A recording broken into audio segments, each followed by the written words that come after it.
Olá, vamos às nossas Encuca Dicas. Dicas para o Enem. É a nossa segunda Encuca Dica. Que dica é essa, professor Valmir? A dica é a seguinte: como otimizar o tempo na hora do Enem, como administrar esse tempo na hora do Enem.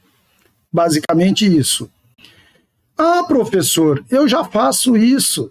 Eu fico olhando para aquele controlezinho que eles colocam lá na frente, conforme vai passando o tempo eu acelero, faço as questões mais rápido, quando está faltando uma meia hora eu passo para o cartão resposta, e aí as que eu não fiz eu chuto aleatório e consigo terminar no tempo, eu administro o tempo no Enem. Não, se você faz isso, você não está administrando bem seu tempo. E é por isso que eu estou aqui. Vou falar com você 10 tópicos que poderão te ajudar nisso. O primeiro deles, eu quero falar com quem ainda vai fazer o Enem mais vezes. Por exemplo, quem está fazendo primeiro, segundo ano do ensino médio, nono ano, enfim. Quem ainda vai fazer o Enem tem tempo. Pratique. Como assim, professor, praticar? Se o Enem é o Enem. Tem simulados online. A maioria das escolas oferece simulado aos alunos. Diga-se de passagem, muitos alunos não levam a sério esses simulados, deveriam, porque simular é preparar para uma situação real parecida com aquela. Então, quanto mais você praticar de verdade, melhor você vai estar para enfrentar a situação real lá na frente. Então, pratique quantas vezes você tiver oportunidade de fazer. Isso vai te ajudar.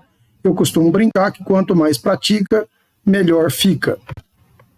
A nossa próxima dica dentro da dica, né?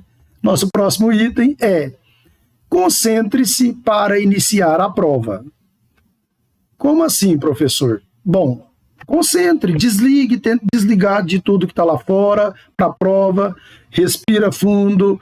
Se você tem alguma crença, ore, reze, enfim, prepare-se para a prova e comece a prova na hora que você se sentir concentrado o suficiente. Não pode demorar nesse passo aí, tem que ser rápido, alguns minutinhos. Comece pela redação, se for o dia da redação. Por quê? Porque você vai precisar de criatividade, né, de bastante criatividade para escrever. Então, com a mente limpa, descansado, com certeza você escreverá melhor.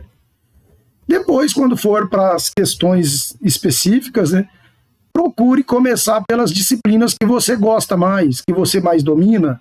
Isso te trará maior segurança, maior facilidade, né, para resolver, e você vai adquirindo, né, confiança para encarar as outras que você não domina tanto. Então, comece por essas.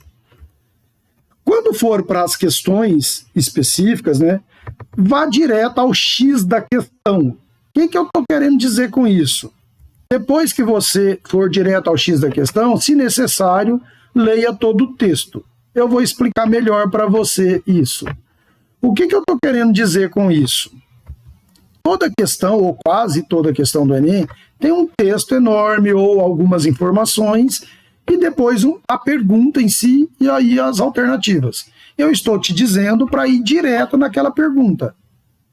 Para quê, professor? Para das duas, uma será útil você ter feito isso. Algumas questões, minoria delas, você consegue, só lendo essa pergunta, já saber respondê-la, sem ter que ler aquele textão, sem ter que ficar olhando aquelas outras informações. Já vai ganhar tempo. E mesmo se você não conseguir responder lendo só a pergunta, agora quando você vai retomar lá no texto, né, começar, né, ler o texto, você já vai ler esse texto sabendo o que você procura. Então você vai ganhar tempo, né, e já vai ler e tirar as informações que você busca. Próximo item. Faça as questões fáceis primeiro. Algumas pessoas chamam isso de método pega-varetas, né? Você pega as fáceis, aí as que não estão fáceis passam a ficarem fáceis e assim sucessivamente.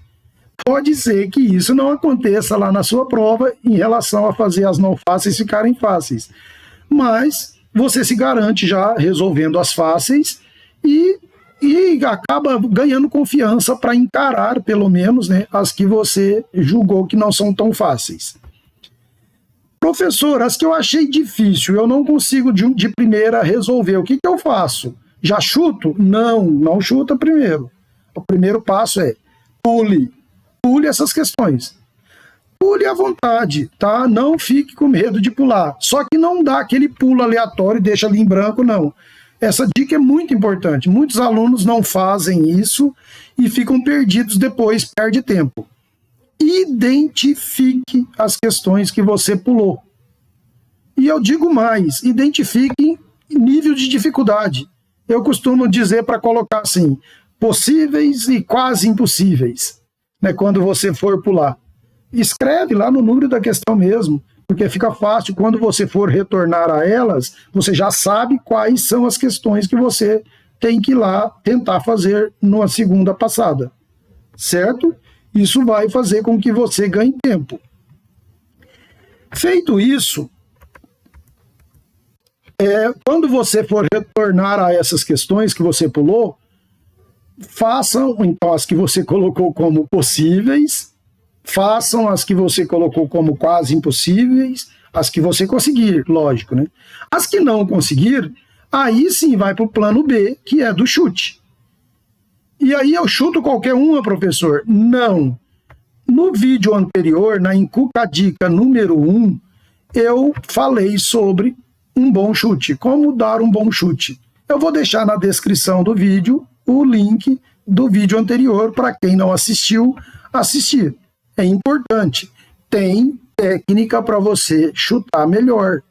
Tá? Então vai lá, assiste o videozinho que ele vai te ajudar.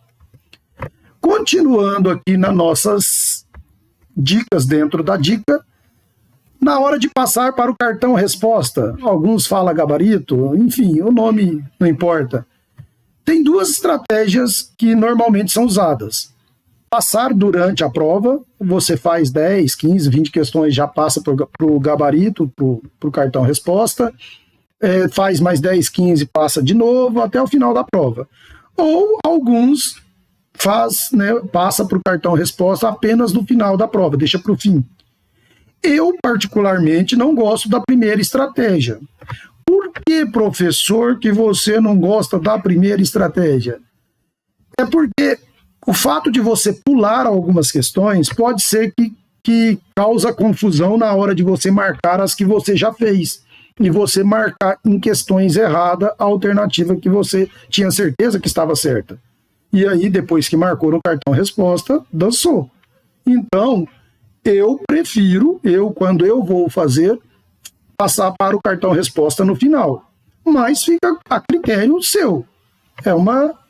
Estou fazendo você refletir o problema que pode ocorrer se você for passar durante a prova. E outra coisa, mesmo passando durante a prova, cuidado com o tópico que nós vamos falar agora no final, que é o tempo reservado para isso. Existe um tempo para passar as questões para o cartão resposta, seja fazendo durante a prova, seja no final. Então, enfim, chegou o tempo durante a prova no Enem, que é a nossa grande dica. Matematizando tudo aí, a gente chega nos seguintes números. A redação, você tem de 1 a 1h30 para fazer a redação. Quanto mais tempo você demorar na redação, menos tempo para as questões. Isso é óbvio. Então, cuida desse tempo. Um tempo considerado ideal aí é 1h15 para a redação. Tá? Então, procura escrever sua redação nesse tempo. Feito isso, eu coloquei aqui 25 questões e 20 questões por hora. O que eu estou querendo dizer com isso? No primeiro dia, no dia que tem a redação, se você usar no máximo 1h30 para a redação, você pode fazer a taxa de 25 questões por hora que você vai conseguir terminar a prova. No segundo dia, que é o dia que não tem a redação, é o dia das ciências da natureza e matemática, que é a minha área. Nesse dia, você pode fazer 20 questões por hora. Por quê? Porque não tem a redação e diminui só meia hora no tempo, então você pode fazer uma taxa de 20 questões por hora, que vai dar tempo e sobra meia hora para você passar para o gabarito, ou para o cartão resposta, como prefiram. Tá? Então, e até porque nas ciências da natureza e na matemática, você às vezes perde mais tempo mesmo, então 20 questões por hora ao invés de 25. E para o cartão resposta, os 30 minutos, seja naquela estratégia de fazer durante a prova ou no final. Você tem que ter em mente que é mais ou menos 30 minutos para passar as respostas para ele. Não pode ser mais tempo que isso, senão você não vai conseguir fechar a conta aí. Certinho? Enfim, vão lá, arrasam, né, tiram uma boa nota, conseguem administrar o tempo, façam uma boa prova e estamos juntos.